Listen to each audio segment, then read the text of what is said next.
Hola a todos, ¿cómo están? Nos reencontramos nuevamente luego de varios días.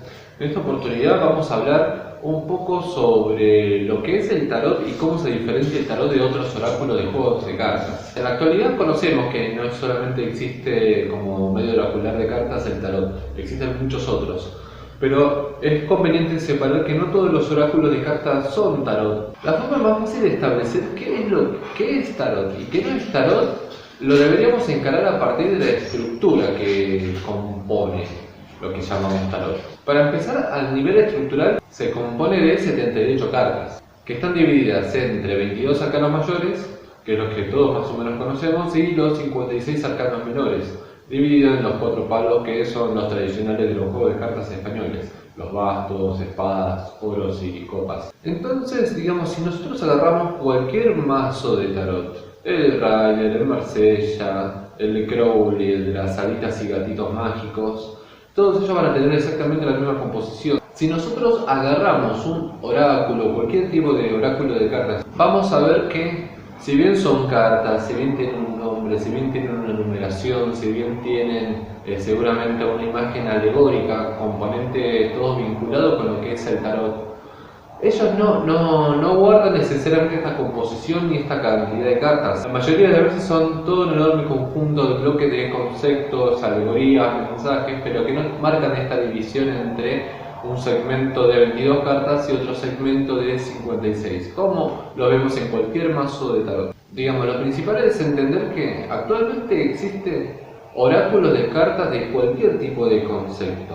En la actualidad se usa como un mix entre lecturas de tarot y luego una lectura alternativa o un mensaje de cierre con algún oráculo de cartas. Yo, por ejemplo, lo he empezado a hacer con el brujulario, con muchas consultas las cierro con el brujulario y le da como un lindo toque. Ahora bien, cuando hablamos de que un tarot, para hacer un tarot, guarda una estructura determinada, que es la que ya mencionamos, nos encontramos con ciertos mazos de tarot con una situación especial, y es ahí donde nosotros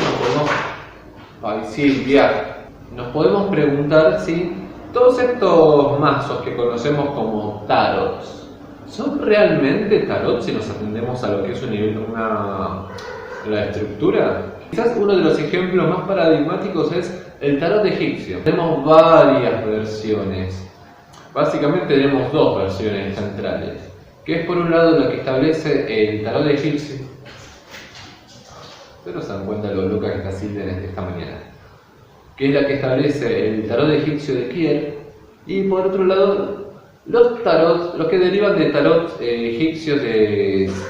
¡Ay, Silvia, por favor! Los que derivan de los mazos de mediados del siglo XIX. Digamos, estos dos grandes grupos van a tener en común que tienen una enorme imaginería egipcia, que es un poco obvio, pero que le da el fundamento que sea el tarot egipcio. En el caso de los tarots, de los que derivan de los mazos del siglo XIX, como el Falconier, o el Brut de Jurgosland, o el Saint Germain, vamos a ver que mayormente suelen tener solamente los 22 arcanos mayores, todos adaptados a nombres y figuras egipcias, o en el caso capaz de algunos más como el Saint Germain agregan a los 4 palos, y vemos que son los 4 palos tradicionales que conocemos en todos los tarots, siguiendo un patrón, una estructura y una estética muy similar a los mazos de Teila, que de hecho, bueno, Teila vende también su mazo como un tarot egipcio, y donde también a nivel estructural nos podemos preguntar si el tarot de Teila es estrictamente un tarot, porque muchas de las alegorías no guardan ningún tipo de semejanza con lo que conocemos como tarot de cualquier mazo de tarot. Y por otro lado vamos a tener el tarot de Kier,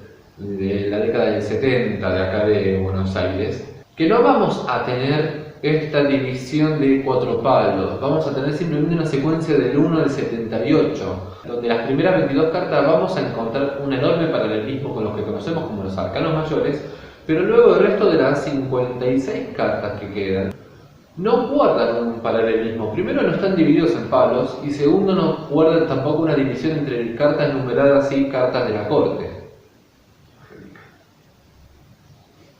Vamos a ver que es toda una enorme secuencia de distintos conceptos y todas figuras alegóricas prácticamente iguales a las que vemos o a las que podríamos reconocer como los arcanos mayores. Entonces, a este nivel estructural nos podemos preguntar si el tarot egipcio de Kir es estrictamente un tarot o si no es un oráculo de cartas basado en el tarot egipcio, pero que lo amplía mucho más. Porque básicamente tenemos 78 alegorías, 78 arcanos mayores, podríamos llamarlo. No así los tarot egipcios de siglo XIX, que sí guardan una estructura que reconocemos fácilmente por el tarot, ya sea solamente los 22 arcanos mayores, ya sea los 22 arcanos mayores con los 4 palos divididos en cartas numeradas y cartas de la corte. Y creo que también uno de los ejemplos más importantes a la hora de cuestionarse si es o no es un tarot es el Sol la Busca. Sol la Busca es un mazo de cartas, el único mazo de cartas completo que llegó hasta la actualidad desde el siglo XV, del final del siglo XV en Ferrara, que básicamente se conserva en condiciones increíbles, casi intacto se conserva el mazo. Y donde en este mazo vamos a encontrar a nivel estructural esta clara división de 22 triunfos, llamémosle, y los 4 palos, divididos en cartas numeradas y en cartas de la corte. Hasta ahí a nivel estructural tenemos exactamente lo mismo. Los 4 palos que nos muestra el Sol la Busca son los mismos 4 palos de la mayoría de los tarots, pero cuando nos encontramos con los triunfos, lo que llamaríamos arcanos mayores, vemos que los triunfos no tienen absolutamente nada que ver con los arcanos mayores. Nada, ni una sola carta. A nivel estético, visual, vemos que algunas son más parecidas, pero no son exactamente lo mismo, ni guarda siquiera el nombre de exactitud. Y donde vemos que los triunfos del Sol la Busca, cada una de las cartas, en lugar de mostrarnos esta secuencia alegórica bastante neoplatónica de lo que es distintos estadios de lo más mundano a lo más celestial, simplemente en cada una de las 22 cartas que componen este segmento nos van a mostrar todos personajes clásicos sacados de la época romana monárquica, de algunos temas mitológicos como el de Alejandro Magno, los romances de Alejandro Magno conocidos en la Edad Media tardía, muchas temáticas vinculadas con las guerras púnicas.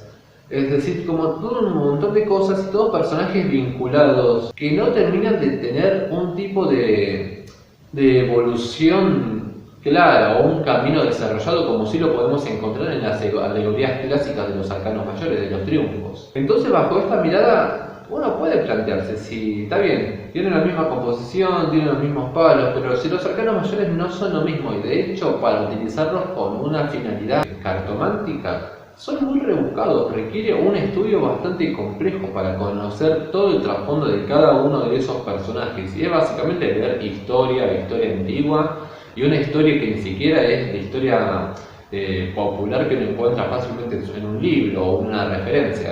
Son personajes históricos donde hay que meterse como muy profundo a estudiar y a ver qué cuadernos puede hacer.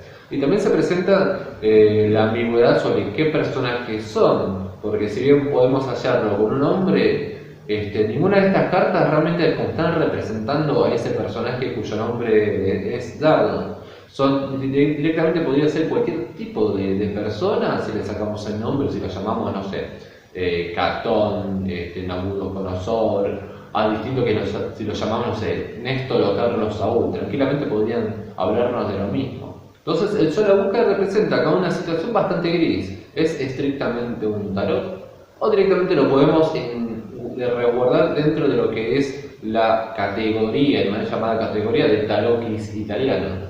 Y acá se da un poco como una contradicción, porque tarocchi es el plural de tarots en italiano, pero se usa muchas veces el nombre de tarocchi para agrupar mazos que están muy vinculados con el tarot, pero que no son estrictamente como el tarot, como se puede ser el tarot de Mantegna también.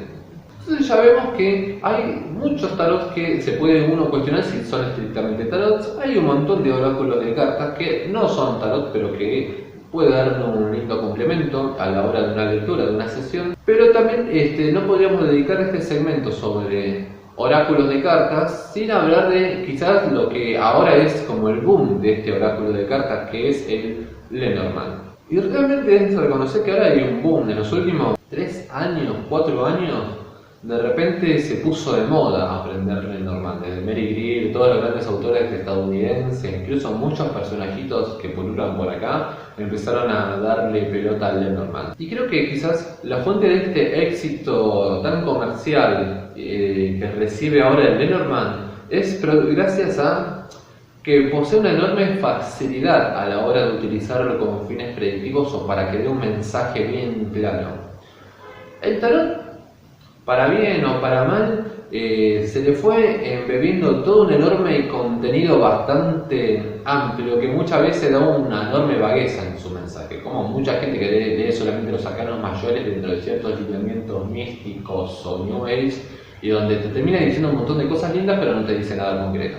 Y es ahí donde el Lenormand cobra una enorme facilidad hasta cierto punto. Facilidad entre comillas porque no es tampoco un oráculo sencillo, conlleva digamos una enorme intuición y capacidad interpretativa también. El Lenormand no guarda ningún tipo de similitud con el tarot, salvo que utiliza iconos en sus cartas, que ni siquiera podemos hablar de símbolos, utiliza iconos para representar ideas muy concretas, como supónganse el perro, el anillo, la rata, el caballero, etc. No son como ideas muy concretas que representan o significan solamente cosas muy específicas. Y quizás eso es lo único que podemos hallar de similitud con el tarot. Luego la estructura no guarda esta división de menores o mayores. Simplemente se iba a tener los 4 palos, que son los 4 palos de los juegos de franceses, de piquet, que son los diamantes, los tréboles, las espicas y los corazones. A este oráculo de cartas se lo atribuye a Madame Lenormand, la famosa cartomante que supuestamente se dice que era la divina personal de Napoleón y la esposa. Madame Lenormand vivió entre 1772 y 1843 más o menos. Entonces era como un personaje hiper célebre en esa época. Cuando murió, algunos editoriales se dieron cuenta, tuvieron como la lucidez de decir: ¿y qué tal si sacamos un oráculo de cartas con el nombre de la mayor adivina de nuestra época? Hicieron eso básicamente.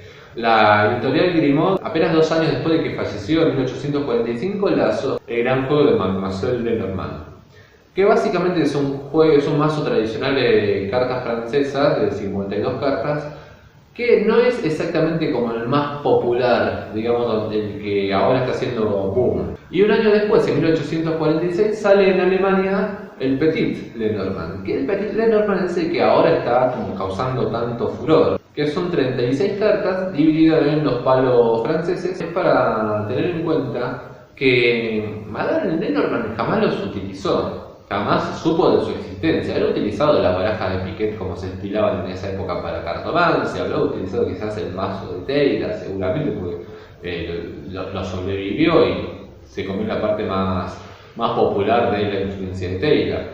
Habrá utilizado seguramente mazo de tarot. De hecho, hay un mazo de tarot que creo que es el de Turcaty, donde tiene todas marcaciones que se le atribuyen a Madame Lenormand. Si bien el oráculo, el Petit y el Gran Lenormand lo podemos pensar como inventos, un poco marketineros, en realidad, digamos, la influencia más marketinera es simplemente enchufarle el nombre de Lenormand al mazo. Los mazos en sí, digamos, tienen una función y una utilidad bastante práctica. De hecho, tampoco son invenciones exactamente originales de cada una de estas casas impresoras de naipes.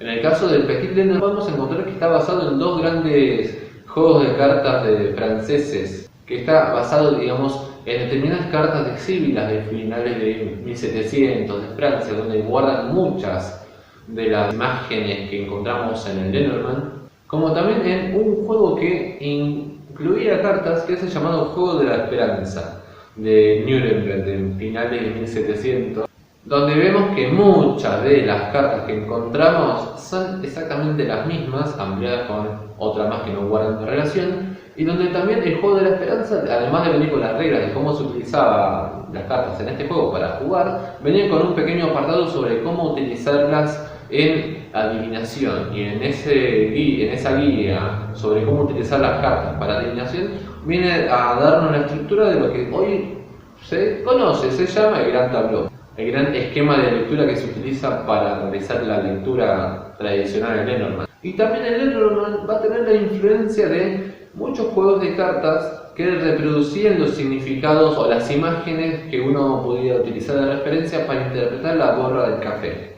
Un poco bueno, podemos criticar si el Lenormand ocurre un poco con el tema de la publicidad del nombre de Madame Lenormand. Bueno, el tarot hace exactamente lo mismo con todo ese verso del invento egipcio, de que es de María Magdalena, de los sabios de Alejandría, de los cátaros. Básicamente como ocurren con lo mismo, así que a ese nivel no le podemos reprochar nada al Lenormand ni a cualquier otro oráculo, porque todos se basan en un caballito de batalla para sacar una tajada. Espero que con esta información quede un poquito más en claro para que a la hora que se acerquen a una librería o tienda relativamente esotérica y vean distintos mazos de cartas, puedan distinguir de qué es un tarot y qué no es un tarot, para saber con qué mentalidad acercarse y no frustrarse en el intento de traducir ciertos conceptos capaz muy de un sistema, no los podemos encontrar en otro. Bueno, para todos, muchas gracias por verme, nos vemos la semana que viene. Si les gustó el video, compártanlo, suscríbanse, comenten y nos vemos la semana que viene.